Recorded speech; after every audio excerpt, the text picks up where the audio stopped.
BFM Business présente Edwige Chevrillon, la grande interview. Bonsoir à tous, bienvenue dans la grande interview. Je reçois une banquière, et oui, ça existe, on l'a rencontrée, elle est sur notre plateau. Bonsoir Marguerite Bérard. Bonsoir. Merci d'être avec nous, vous êtes directrice de la Banque commerciale en France, membre du comité exécutif de BNP Paribas. BNP Paribas, faut-il le rappeler, j'en ai même un chat dans la gorge, c'est la première banque de la zone euro. Beaucoup de questions à vous poser, évidemment, on parlera de la transition écologique, on parlera de comment vous financez, notamment la voiture électrique, de mobilité, vous avez lancé une plateforme intégrée, on parlera aussi peut-être de Hello Bank et d'Orange Bank, mais je voudrais commencer par la conjoncture économique, évidemment, parce que vous avez un point d'observation quand même très intéressant, une espèce de tour de contrôle. Est-ce que pour vous, 2024, on va vraiment vers un ralentissement économique ? On a clairement aujourd'hui une croissance qui a ralenti, qui est atone.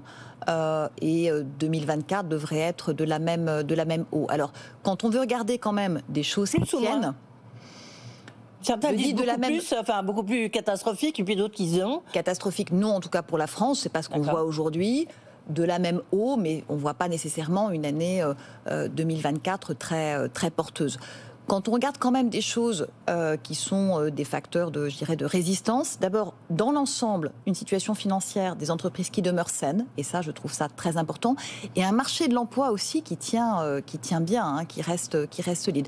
Donc ça fait deux piliers qui sont, à mon avis, des facteurs de résilience, et puis des entreprises qui continuent à avoir des projets, notamment, par exemple, sur la transition énergétique. Mais donc, vous êtes plutôt confiante sur 2024 ? Non, mais c'est important de le dire parce que c'est pas la tonalité qu'on entend souvent, quoi. Je trouve que la France a beaucoup d'amortisseurs. Je vais prendre un exemple. En France, les ménages s'endettent à taux fixe.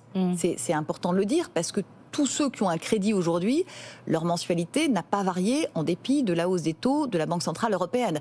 Si vous comparez à des pays qui ont des taux variables, par exemple, les ménages, non seulement ils font face en ce moment à l'inflation, certes qui décélère, mais également à des mensualités de crédit qui ont beaucoup augmenté. Ce n'est pas le cas en France.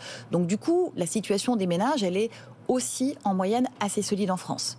Est-ce que vous observez, on n'a pas tellement trop vu dans vos résultats trimestriels, mais est-ce que vous observez une chute de la production de crédit pour les entreprises, cette fois-ci ? Pour les entreprises, non. La production de crédit a ralenti, mais je ne qualifierais pas ça de chute de la production de crédit pour les entreprises. On continue à avoir, je trouve, beaucoup de projets. Enfin, moi, je vois partout en France des entreprises qu'on accompagne et qui ont des projets. Donc, je trouve que ça tient bien, en fait. Côté entreprise, ça tient bien. Oui. Mais il y a des demandes de crédit toujours, malgré les taux, qui provoquent ce ralentissement économique. Bien sûr, oui, bien sûr. Vous faites des taux à combien ? Alors, ça dépend. Des fourchettes. Ça dépend des projets, des maturités, etc. On en parle quand vous voulez. Mais aujourd'hui, surtout si on regarde un taux d'intérêt qui est un taux d'intérêt réel, parce qu'il faut quand même remettre aussi les choses à leur place. Certes, les taux ont augmenté, mais c'est les taux nominaux. Le taux d'intérêt réel, c'est-à-dire une fois qu'on a tenu compte de l'inflation, le coût de l'argent reste encore extraordinairement accessible en France, en vrai. Et donc, les entreprises continuent à mobiliser des crédits pour financer beaucoup de projets. On parle beaucoup de l'augmentation du taux de défaillance des entreprises, notamment des petites entreprises, notamment dans le cadre du remboursement des prêts garantis par l'État. Avec un rôle un peu néfaste des banquiers. Donc, non, c'est pas ce qu'on observe. Non, pas chez vous. Non, mais de manière très pratique.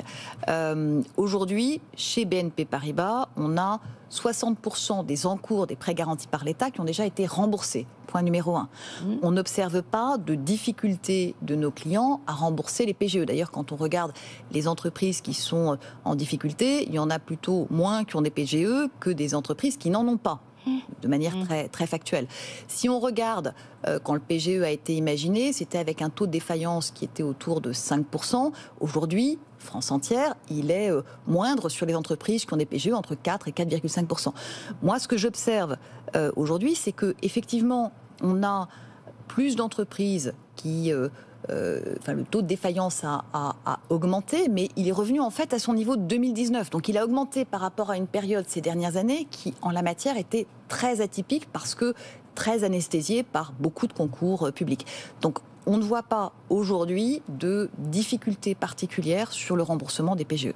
D'accord, ok. Ben justement, je cite souvent cet exemple. Alors après, c'est pas forcément une généralité, hein, mais de ce administrateur judiciaire qui disait, mais il y a quand même une difficulté de rembourser. Et en plus, pour deux raisons. D'abord, parce que c'est des prêts garantis par l'État, donc à la limite, les banques préfèrent presque que l'entreprise tombe en faillite plutôt qu'un plan de sauvegarde, parce que c'est garanti, donc c'est une manière de récupérer l'argent. C'est pas exact. Et deuxième point, c'est que ça passe, et comme ça vous allez faire une réponse globale, Marguerite Bérard. Et en plus, maintenant, ça dépend des services de contentieux. Donc, c'est une logique assez différente quand on est à un autre guichet, chez, par exemple, BNP Paribas. Alors, nous, et je pense que c'est vrai voilà, de tout banquier, moi, ce qui m'intéresse, c'est chaque fois qu'il y a la possibilité de permettre à une entreprise de poursuivre dans les meilleures conditions, évidemment, c'est notre intérêt plutôt que de l'entraîner vers une défaillance. Enfin, pardon, mais nous, on est pari passu avec nos clients et notre intérêt, c'est encore une fois qu'ils puissent continuer dans les meilleures conditions. Oui. Un point qui est très important et sur lequel nos banquiers sont très mobilisés, c'est que, effectivement, dans les périodes qui sont un peu plus exigeantes comme celles que nous connaissons maintenant, ce qui est très important, c'est d'agir le plus en amont possible d'une situation. Parce qu'un banquier, c'est un peu comme un médecin. Plus on arrive à parler tôt quand on est encore à des symptômes légers, plus on est capable de mettre en place des solutions. Quand on se parle dans des situations qui sont, j'ai envie de dire, très, très abîmées, là, la palette des solutions est plus étroite. Donc, ce qui est important, c'est d'intervenir très en amont. C'est pour ça que nos banquiers sont très, très en contact avec tous nos clients. La production de crédit immobilier, là, on entend, on voit bien la crise du logement, on voit bien les difficultés qu'on a à résoudre cette crise du logement parce qu'il y a tellement multifactoriel que c'est très compliqué. Est-ce que vous avez, qu'est-ce que vous voyez chez vous? On voit dans le marché une chute qui est significative, de l'ordre de 45% sur une année glissante, et la situation de BNP Paribas est comparable à celle du marché, 45%, moins 45% de crédit immobilier sur une année glissante. Pourquoi cette situation? Parce que, encore une fois, il y a eu une hausse des taux très importante, 450 points de base en 18 mois. Donc, les taux de la BCE, c'est la matière première que nous utilisons pour faire crédit, et notamment crédit immobilier. Donc, même s'il y a des mécanismes de protection, notamment le taux de l'usure qui plafonne le rythme de progression de ces crédits, néanmoins, le renchérissement des taux fait que un ménage qui emprunte 250 000 euros pour 20-25 ans, sa mensualité aujourd'hui, elle est supérieure de plus de 400 euros par rapport à ce qu'elle aurait été 18 mois auparavant. C'est une différence très notable. Donc si les prix de l'immobilier ne s'ajustent pas, ils ont commencé à s'ajuster, mais pas encore suffisamment, eh bien, on a un marché qui est atone avec des vendeurs qui ne sont pas encore tout à fait prêts à baisser leur prix autant qu'il le faudrait et des acheteurs qui ne sont pas forcément prêts à renoncer à une pièce en plus. Mais encore une fois, ce qui est important quand même, c'est que tous ceux qui avaient déjà un crédit, et ils sont nombreux, sont à taux fixe et que ça, c'est une vraie protection sur le marché français. Oui. Mais vous voyez une petite éclaircie ou pas du tout pour l'instant? Pour l'instant, on n'observe pas de redémarrage significatif du marché de l'immobilier, en tout cas vu de notre fenêtre, non. Je crois que c'est votre directeur financier à l'occasion d'une conférence lors de la publication aux résultats trimestriels qui disait c'est vrai que vous avez un trésor de guerre, BNP Paribas, et à chaque fois on vous pose la question, puisque vous avez vendu votre banque américaine, vous avez un petit trésor de 7 milliards d'euros, il ne faut pas dire trop fort, sinon les prix vont grimper. Il a dit on pourrait faire des acquisitions ciblées. Ça pourrait concerner votre périmètre, Marguerite Bérard, ou pas?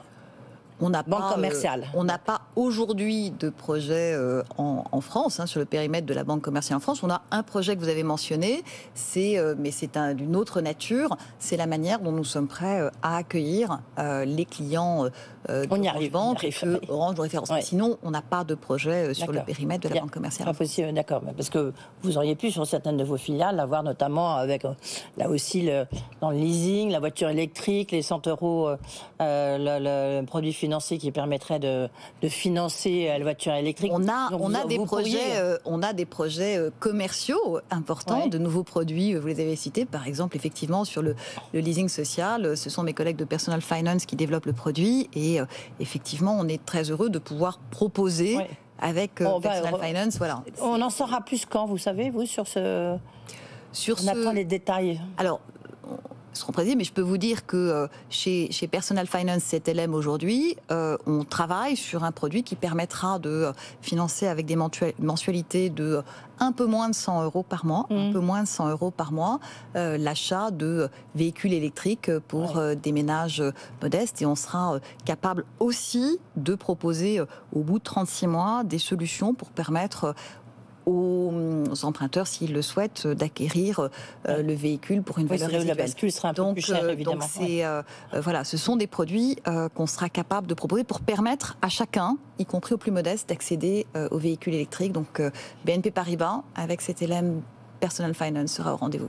Et puisque je demande du comité exécutif, j'en profite, les acquisitions ciblées, ça serait quoi? Ça serait régionalement? Ça serait... Elles seront annoncées le moment venu, au fur et à mesure des opportunités qui seront identifiées ou pas. Simplement, vous savez qu'une des marques de fabrique du groupe BNP Paribas, c'est sa discipline. C'est la raison pour laquelle, chaque fois qu'un projet est regardé, on vérifie que toutes les conditions sont réunies. Mais voilà. Mais pas forcément des grosses, quoi, c'est ça? Non. Des grandes acquisitions non, qu'on a fait. À chaque fois. Fortis d'un seul coup, tout d'un coup, en 2009, on se souvient des mouvements, des mouvements récents qui ont pu être faits. À chaque fois, on cherche, par exemple, chez CIB, etc. Quand on acquiert les activités de prime brokerage de Deutsche Bank, ça nous permet de compléter la palette de ce que nous offrons, à la fois en termes technologiques, de savoir-faire. Donc c'est toujours très ciblé, en ayant à l'esprit ce qu'on souhaite offrir à nos clients pour avoir toujours la meilleure palette à leur disposition. Marguerite Bérard, justement, vous avez mentionné, je l'ai mentionné, là on va y aller, sur Hello Bank. Donc vous reprenez en fait les clients d'Orange Bank. C'est pas une reprise à 100%, c'est que vous reprenez les clients. Tout à fait, on ne rachète pas une banque, on propose aux clients d'Orange Bank de les accueillir chez Hello Bank dans les meilleures conditions. Et vous en êtes où? Pour l'instant, on travaille d'arrache-pied en lien avec les équipes d'Orange Bank et dans un très très bon climat. Et donc, on sera en mesure, à partir du premier trimestre l'année prochaine, d'accueillir, j'espère, les clients d'Orange Bank qui auront envie de nous rejoindre. Vous avez déjà des marques d'intérêt? Je pense qu'il y aura de vraies marques d'intérêt, mais pour l'instant, les offres n'ont pas encore été faites aux clients. On fait en sorte d'avoir les parcours les plus fluides possibles pour que ce soit le plus simple possible pour les clients d'Orange Bank qui le souhaitent de rejoindre Hello. Transition écologique, vous lancez votre plateforme, une plateforme intégrée, enfin c'est pas BNP Paribas Mobility. C'est quoi la logique? Enfin, comment vous voyez justement le rôle de banquier dans cette transition écologique et du côté mobilité? On en a dit un mot sur la voiture électrique, mais sur quelque chose de plus large. Le rôle de banquier, il a plein de facettes. Sur cette plateforme qu'on a appelée Mobility for You, on a lancé au mois d'octobre, après l'avoir d'abord testé en interne auprès de clients collaborateurs. En fait, on part d'un besoin. Voilà. Quelle mobilité pour nos clients?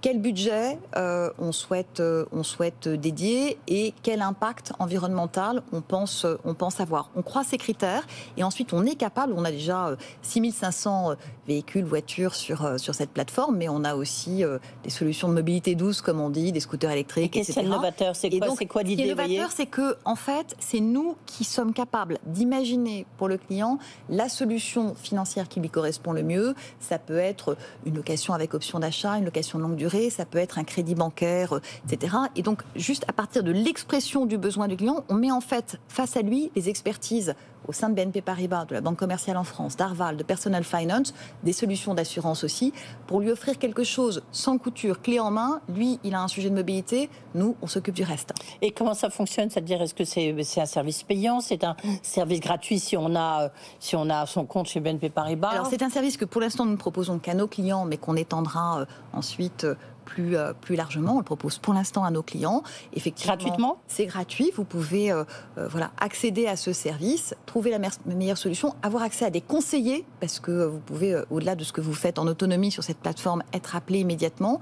Et on a aujourd'hui déjà 25 000 personnes qui sont allées, pour un lancement qui est très récent, regarder ce que nous proposons, etc. Et déjà de premiers dossiers qui sont financés, c'est très réjouissant. Et on voit que votre métier, il est complètement en train d'évoluer. On parlait donc dans la voiture électrique, mais c'est vrai que le leasing prend une importance de plus en plus énorme, même par rapport à avant. Avant, on achetait sa voiture, maintenant on l'achète plus. Sur le service que vous offrez là, on voit bien que vous devenez un groupe de services, en fait, presque. Banquier, c'est financer des projets et financer des besoins. Il y a plein de techniques de financement possibles. Mais il n'y a pas une évolution pour vous. Si, il y a une évolution, mais qui a déjà quelques années maintenant, qui est souvent, en fait, une économie de l'usage plutôt que celle de la propriété, et donc des clients qui sont souvent intéressés par, j'ai envie de dire, le financement d'un usage pendant un temps donné, et pas forcément par l'acquisition d'une voiture, mais ils veulent l'usage d'un véhicule ou une solution de mobilité pendant quelques années. C'est ça qui les intéresse, moins la propriété. Donc ça, on le voit se développer. Mais c'est qu'une facette, et ça qui est intéressant, de la manière dont les banques financent, accompagnent ce mouvement de transition énergétique. Moi, je vois partout en France, j'étais semaine dernière à Grenoble, on a partout en France des clients, entreprises qui sont des pure players de ces sujets, qui sont dans l'hydrogène, qui sont dans le biogaz, et c'est absolument passionnant. Oui, parce que déjà, vous vous occupez, si vous avez des dossiers, c'est le moment de les envoyer à Marguerite Bérard. Avec plaisir. Tout ce qui est les financements innovants au niveau européen. Puisqu'on parle de financement d'entreprises, grandes entreprises, j'ai oublié de vous poser une question. Il y a quelques très gros dossiers sur la place. Il y a Casino, où vous êtes, il y a Altis, où vous êtes aussi. Il y a aussi il y a Atos, évidemment. On voit. Est-ce que, bon, c'est des très gros dossiers, vous allez me rien me dire là-dessus, bien sûr, mais est-ce qu'il y a d'autres gros dossiers qui vont secouer un peu la place de Paris? Nous, on est la première banque des entreprises en France, donc c'est normal qu'on soit présent sur différentes situations. Aujourd'hui, ce sont des dossiers qui sont, je crois, très bien accompagnés par les pools bancaires. Et donc, voilà, ce sont des situations qui sont gérées. Bon, on n'en saura pas plus. Non, donc est-ce qu'il y en a d'autres? C'est ça ma question, parce que je ne vous demande pas de dévoiler, mais est-ce qu'il y en a d'autres? Écoutez, vous avez cité un certain nombre de noms, je n'ai pas de raison d'en citer d'autres. Oui, d'accord. Donc non, mais c'est juste. Honnêtement, je vois pas. Enfin, si vous me demandez, c'est ce qu'on a. On s'exprime pas sur des dossiers particuliers, mais si vous me demandez, c'est ce qu'on a communiqué à l'occasion de nos résultats, ce qu'on voit en coût du risque pour les prochains mois. Honnêtement, on a un coût du risque qui reste très maîtrisé et qui le restera. Après, j'ai pas à m'exprimer sur des dossiers particuliers. Non, bien sûr. Un mot sur les négociations salariales. J'ai reçu un communiqué de la CFE-CGC qui disait qu'elles étaient bloquées chez les NAO, étaient un peu bloquées chez BNP Paribas. Elles sont. C'est un sujet qui est derrière nous. Les négociations sont terminées. On n'a pas eu d'accord. On n'a pas eu d'accord cette année. Alors, ce qui est intéressant en même temps, c'est qu'avec les mêmes propositions dans d'autres parties du groupe, on a des accords. Donc voilà, mais un dialogue social qui reste de très bonne qualité. Et si je peux me permettre, des augmentations salariales. Plus combien? On a fait, par exemple, pour des salaires qui vont jusqu'à 40 000 euros, on est à plus 4,3% sur l'année qui vient, après une augmentation qui était largement supérieure à 5% l'année dernière. Donc en cumul, ça reste des augmentations. Je pense que certaines entreprises sont pas allées aussi loin, trouveront généreuses. Oui, malgré les niveaux d'inflation. Merci beaucoup, Marguerite Bérard, donc en charge de la banque commerciale de BNP Paribas en France et membre du comité exécutif.